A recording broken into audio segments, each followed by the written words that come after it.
دوستو کیا آپ جانتے ہیں کہ اسرائیلی اور یہودی لڑکیاں کون کون سے خفیہ کام کرتی ہیں، کیا کھاتی ہیں اور کیا کچھ پیتی ہیں، جس کی وجہ سے یہودی لڑکیاں دنیا کے ذہین ترین بچے پیدا کرتی ہیں؟ اگر جاننا چاہتے ہیں تو اس ویڈیو کو آخر تک دیکھیے گا، لیکن ویڈیو شروع کرنے سے پہلے نئے آنے والے دوستوں سے گزارش ہے کہ ہمارے چینل کو سبسکرائب کرتے ہوئے ساتھ موجود بیل آئیکن کو دبا دیں۔ دوستو ایک تجربے کار سائنسدان جس نے اسرائیل میں اپنی زندگی کے 3 سال گزارے، انہوں نے اپنی تحقیق میں اس بات پر روشنی ڈالنے کی کوشش کی کہ یہودی عورتیں حمل کے دوران ایسا کیا کرتی ہیں کہ دنیا میں سب سے زیادہ ذہین بچے اسرائیل میں ہی پیدا ہوتے ہیں۔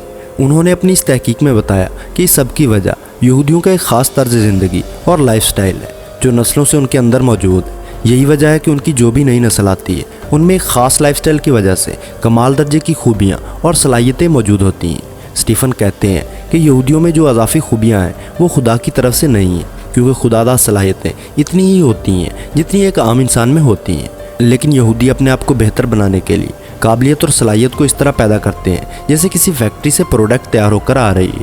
اسٹیفن نے اپنی اس تحقیق میں یہودی طرز زندگی پر گہری نظر ڈالتے ہوئے دیکھا کہ یہودی بچوں کی مائیں حمل کے ابتدائی ایام میں یعنی حمل ٹھہرنے کے فوراً بعد اپنے بچے کی پرورش شروع کر دیتی ہیں۔ دوستو یہ بات تو حقیقت ہے کہ ایک ماں کی حرکات و عادات پیدا ہونے والے بچے کی صحت، صلاحیت، قابلیت اور شخصیت پر بہت ہی گہرا اثر ڈالتی ہے۔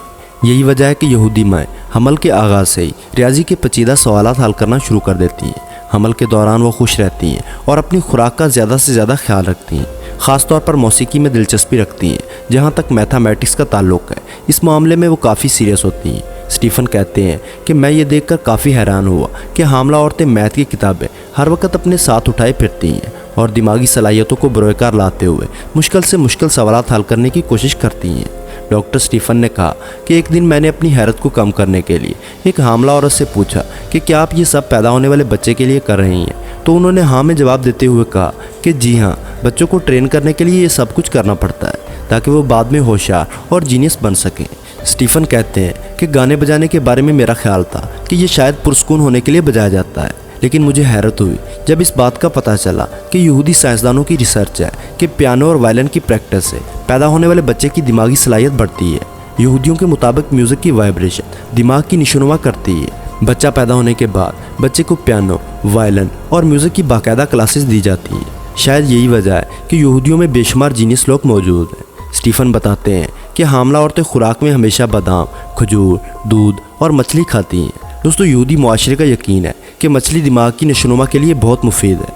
حمل کے دوران یہودی عورتوں کو پرسکون ماحول فراہم کیا جاتا ہے، انہیں کوئی ذہنی پریشانی نہیں ہوتی بلکہ ان کی سوچ ہمیشہ مثبت، تعمیری اور بچے کی قابلیت کے لیے مصروف رہتی ہے۔ حمل کے 9 مہینوں تک ان کی تمام سرگرمیاں اسی بات پر فوکس کرتی ہیں کہ ہم نے ایک قابل بچے کو پیدا کرنا ہے۔ دوستو یہ ایک ناقابل یقین حقیقت ہے، جیسے کسی معیاری فیکٹری سے معیاری پروڈکٹ بن کر آتی ہے، اسی طرح یہودیوں کی محنت، کوشش اور حمل کے دوران معاملات کے نتیجے میں ایک ذہین بچہ اس دنیا میں آتا ہے۔ اس بات پر ہمیں حیرت نہیں ہونی چاہیے، کیونکہ جس بچے کی تربیت حمل کے پہلے دن سے ہی شروع ہو جائے، کیا وہ بچہ اور قوم دوسرے ملکوں سے بالاتر نہیں ہوں گے؟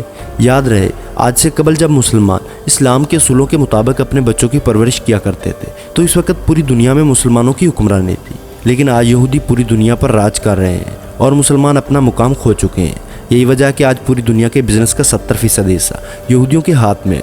اس وقت دنیا میں عالمی سطح پر ہونے والے تمام فیصلے مکمل طور پر یہودیوں کی مرضی سے ہوتے ہیں۔ اس کے علاوہ سیاسی طور پر یہودی دنیا کے بہت سے ممالک کی حکومتوں پر مکمل کنٹرول رکھتے ہیں اور اکثر ممالک کے حکمران یہودیوں کے ہاتھوں میں کٹ پتلی بنے ہوئے ہیں اور وہی کچھ کر رہے ہیں جو یہودی ان کو کرنے کو کہتے ہیں۔ بڑی بڑی ملٹی نیشنل کمپنیاں یہودیوں کی ہی ہیں جن کا نیٹ ورک پوری دنیا میں ہے، خاص طور پر fashion, cosmetic, fast food, electronic devices, information system اور ایڈوانس ٹیکنالوجی میں ان کی سب کے سامنے ہے۔ تعلیم کے میدان میں بھی یہودی سب سے آگے ہیں۔ دوستو آج تک ملنے والے نوبل پرائزز پر ہی غور کیا جائے تو حیرت ہوتی ہے کہ تمام تر انعامات حاصل کرنے میں یہودی سب سے آگے ہیں۔ دوسری طرف صرف 2 مسلمانوں کو ہی نوبل پرائز حاصل کرنے کا اعزاز حاصل ہے۔ بعض لوگ تنقید کرتے ہیں کہ یہ انعام زیادہ تر یہودیوں اور عیسائیوں کو ہی دیے جاتے ہیں، حالانکہ ایسا نہیں ہے۔ یہ تمام انعامات میرٹ پر ہی دیے گئے ہیں۔ کسی بھی نوبل انعام یافتہ شخص کو دیکھ لیں، آپ یہ نہیں کہہ سکیں گے کہ یہ اس کا حقدار نہیں تھا، ماسوائے ملالہ یوسفزئی کے۔